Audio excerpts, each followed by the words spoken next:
نحمده ونصلي على رسوله الكريم اما بعد فاعوذ بالله من الشيطان الرجيم بسم الله الرحمن الرحيم رب اشرح لي صدري ويسر لي امري واحلل عقدة من لساني يفقهوا قولي.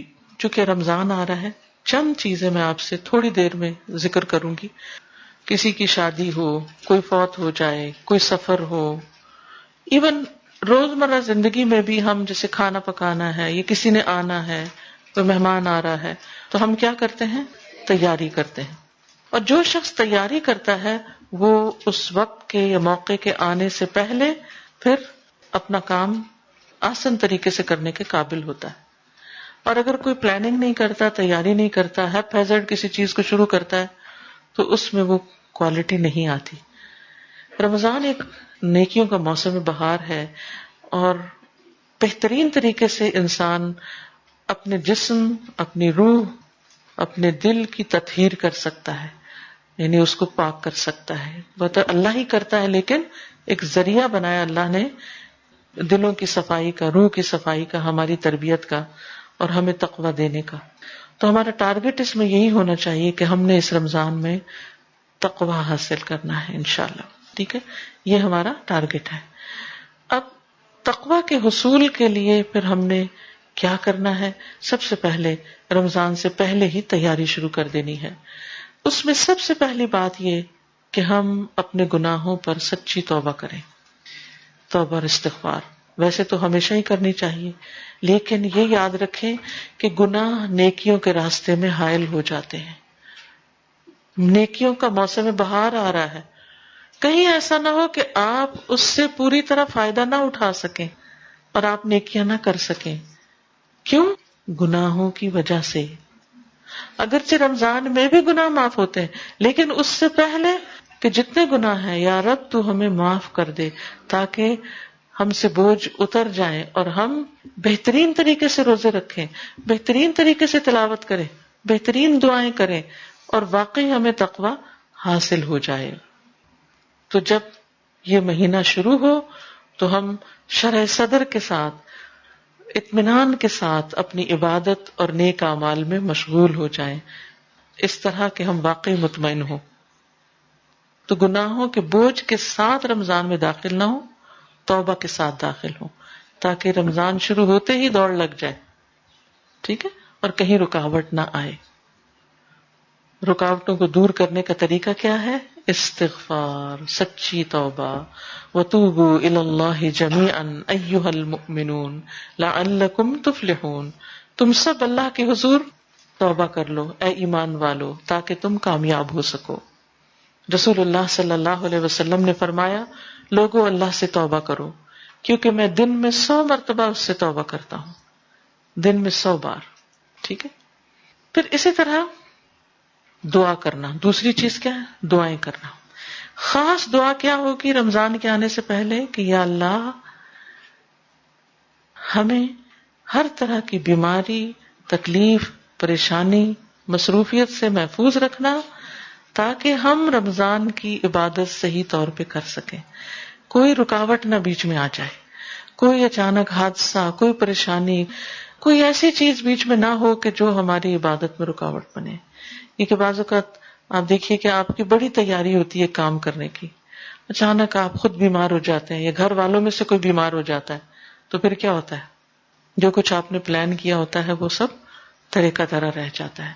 تو اللہ تعالیٰ سے عافیت کی دعا مانگتے رہیں اور پھر یہ دعا کریں کہ اللہ ہمیں خیر و سلامتی کے ساتھ رمضان تک پہنچا دے، خیر کے ساتھ رمضان تک پہنچا دے. اسلاف سے یوں روایت آتی ہے کہ وہ 6 ماہ یہ دعا کرتے تھے، اے اللہ ہمیں رمضان تک پہنچا دے، اللہ ہمیں رمضان دیکھنا نصیب کر. اور پھر رمضان کی عبادتیں کرتے اور رمضان کے بعد اگلے 5 مہینے یہ دعا کرتے، اللہ ہمارے روزے قبول کر لیں، ہماری رمضان کی عبادتیں قبول کر لیں. تو رمضان کے آنے تک بھی دعائیں کریں کہ رمضان ملے ہمیں. کتنے ہی لوگ ایسے ہیں جو پچھلے رمضان میں تھے اور آج دنیا میں نہیں ہے. ہر ایک کسی نہ کسی کو ضرور جانتا ہوگا جس کی اس سال میں ڈیتھ ہوئی، آپ کے عزیز قریب ترین پیارے. ہمیں نہیں معلوم ہم دنیا سے کب چلے جائیں. تو اللہ تعالیٰ سے دعا کرنی چاہیے کہ اللہ تعالیٰ ہمیں اپنی اطاعت کے کاموں، اپنی عبادت کے لیے ہماری مدد فرمائے اور ہمیں اس کے لیے قبول کر لے۔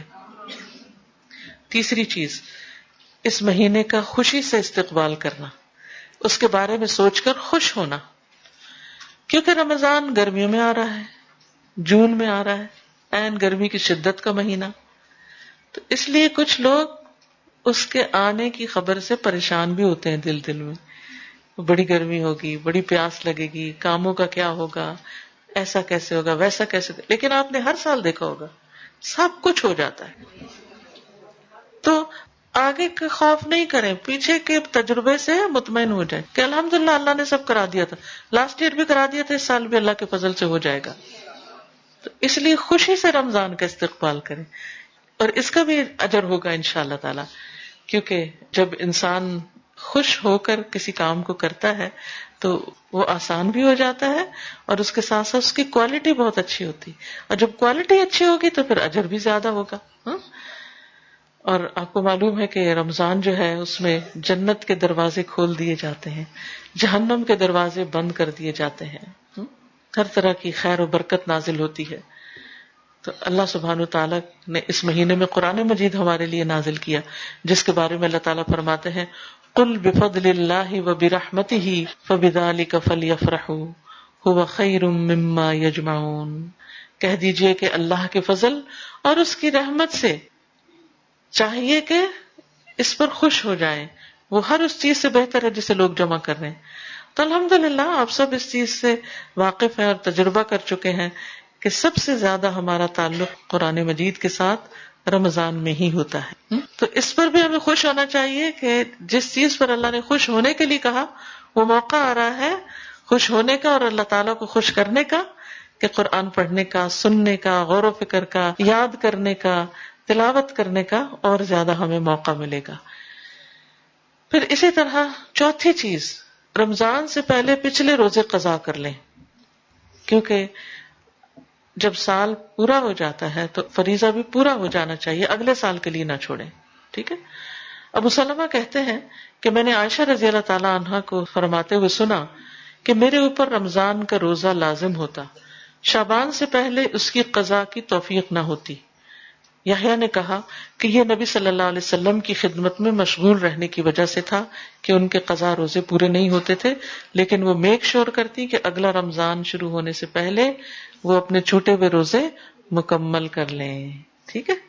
تو شعبان میں پچھلے جو بھی مینسز وغیرہ کی وجہ سے یا بچوں کی پیدائش کی وجہ سے روزے چھوٹے ہوں وہ اپنے پورے کر لیں، کیونکہ شعبان میں ویسے بھی نبی صلی اللہ علیہ وسلم اس میں کثرت سے روزے رکھا کرتے تھے، تو اس میں اگر قضا روزے رکھ لیے جائیں یا نفلی روزے رکھ لیے جائیں تو بہت ہی اچھا ہے۔ تو حضرت عائشہ رضی اللہ تعالی عنہا کی شعبان میں روزے رکھنے کی حرص سے یا توجہ سے یہ بات پتہ چلتی ہے کہ دوسرے رمضان کے آنے سے پہلے پہلے اپنا قرضہ چکا دینا چاہیے، جیسے حج پہ جاتے ہوئے ہم اپنے قرضے چکاتے ہیں نا، تو اسی طرح رمضان آنے سے پہلے بھی اپنا قرضہ چکا دینا چاہیے۔ پانچویں چیز، رمضان کے بارے میں علم حاصل کریں، خوب جانیں، روزوں کے احکام کا پتہ چلائیں، رمضان کی فضیلت کا پتہ چلائیں۔ اس کے لیے بہترین کتاب ہے شہر رمضان، رمضان کا مہینہ۔ وہ کتاب آپ میں سے ہر ایک کے گھر میں ہونی چاہیے، ہر شخص کے پاس اپنا پرسنل نسخہ ہونا چاہیے، اور اس میں پورے رمضان سے متعلق جو چیزیں ضروری ہیں ان کو جمع کر لیا گیا ہے۔ ان کو چاہے آپ نے پچھلے سال پڑھا ہو، اس سال پھر دوبارہ پڑھیں۔ کیوں دوبارہ؟ تاکہ ساری چیزیں تازہ ہو جائیں اور کوئی چیز رہ نہ جائے۔ جیسے ایک طالب علم امتحان دیتا ہے نا، تو وہ کیا کرتا ہے، آخر یعنی ساری رات بھی پڑھتا ہے، سارا سال بھی پڑھتا ہے، لیکن آخر میں پھر ایک دفعہ اندر جانے سے پہلے، انٹر ہونے سے پہلے ایگزامینیشن ہال میں دوبارہ موٹی موٹی باتیں پھر دوبارہ دیکھ لیتا ہے تاکہ کوئی چیز بھولے نہ۔ تو ہم بھی کچھ بھولے نہ اور ہر چیز اچھے طریقے سے کر سکے، اس کے لیے ہمیں اس کو پڑھ لینا چاہیے۔ اس کتاب کی خاص خصوصیت یہ کہ اس میں کرنے کے کام بتائے گئے ہیں، احادیث بیان کرنے کے بعد یہ کہ کرنا کیا کیا چاہیے۔ چھٹی چیز، رمضان کے آنے سے پہلے اپنے کاموں کو نپٹا لیں۔ کون سے کام؟ مثلا شاپنگ، گروسری سے متعلق، اپنا راشن دال چاول اکٹھے کر لیں، خاص طور پر بیسن وغیرہ جو آپ نے پکوڑے بنانے ہیں، کیونکہ اس کے بغیر تو ہمارے یہاں رمضان کا کانسیپٹ ہی نہیں ہے نا.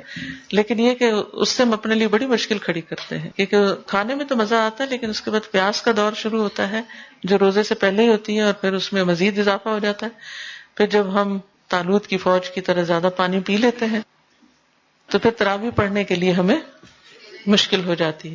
تو اس لیے ایسے کھانے تیار کریں، ہم خواتین خانہ ہیں اپنے لیے بھی اور اپنے بچوں اور گھر والوں کے لیے جن جن کا روزہ ہم پہ ڈیپینڈ کرتا ہے، ان سب کو ہم ہیلدی فوڈ کھلائیں تاکہ ان کا روزہ بھی اچھا گزرے اور ہم بھی سست نہ پڑیں.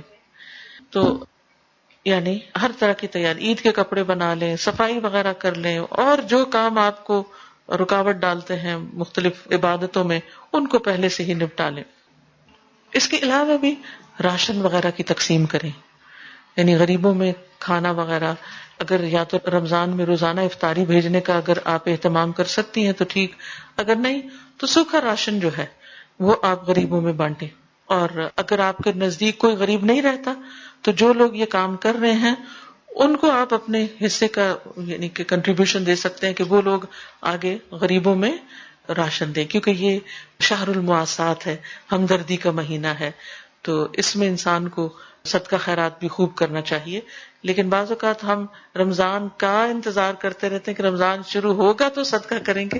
اب ہوتا کیا ہے کہ جو بیچارے غریب لوگ ہوتے ہیں وہ بعض اوقات آدھا رمضان گزر جاتا ہے اور ان تک چیز نہیں پہنچتی. تو اگر آپ ان کو کپڑا دینا چاہتے ہیں یا راشن دینا چاہتے ہیں یا کچھ بھی کرنا چاہتے ہیں تو ایسے کام بھی شعبان میں ہی نمٹانے کی کوشش کریں. وہ کھائیں گے جب رمضان میں تو ثواب مل جائے گا نا، یا پہنیں گے رمضان میں تو ثواب مل جائے گا آپ کو. ٹھیک ہے. قرآن کی تلاوت شعبان میں کیا کرنا ہے؟ قرآن کی تلاوت عام مہینوں سے زیادہ میک شور کہ اگر جتنی آپ روزانہ روٹین میں کرتے ہیں اس کو بڑھا لیجئے لازمی طور پر. سلمہ بن کہیل کہتے ہیں کہ شعبان کے مہینے کو قراءت کا مہینہ کہا جاتا ہے.